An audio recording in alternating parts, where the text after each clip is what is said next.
आप सभी दर्शकों का अमृत प्रेरणा न्यूज चैनल में हार्दिक अभिनंदन। आज हम लोग कर्म योग कैसे पुस्तक के अध्याय 2 लोक निष्ठा चैप्टर के ऊपर बात करने के लिए उपस्थित हुए हैं।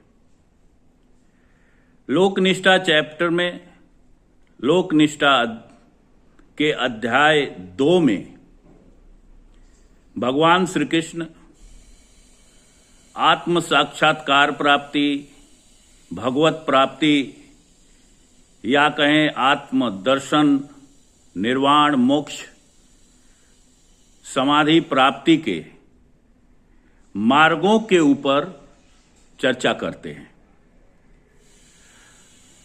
और वे बताते हैं कि मानव के लिए 2 प्रकार के मार्ग भगवत प्रदत्त हैं। एक है ज्ञान का मार्ग और दूसरा है कर्म का मार्ग। ज्ञान के मार्ग को सांख्य योग के रूप में जानते हैं और कर्म के मार्ग को कर्म योग के रूप में वे बताते हैं। वैसे पहले भी भारत में 2 प्रकार की संस्कृतियां थी, एक श्रमण संस्कृति और दूसरी वैदिक संस्कृति।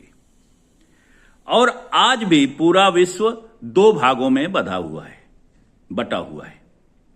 एक है बौद्धिक वर्ग जो बुद्धि का उपयोग करता है, वह सांख्य के भाग में जाता है, सांख्य के पाले में जाता है। और एक है जो कर्म के द्वारा अपने को विकसित करता है, वह कर्मयोग के पाले में जाता है। भगवान कहते हैं कि सांख्य का संबंध संन्यास से है और कर्म का संबंध योग से है।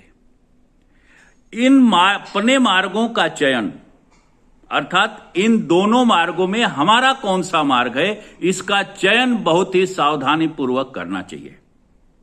और इसकी चर्चा कर्म योग कैसे पुस्तक के अध्याय 2 लोक निष्ठा में की गई है। अतः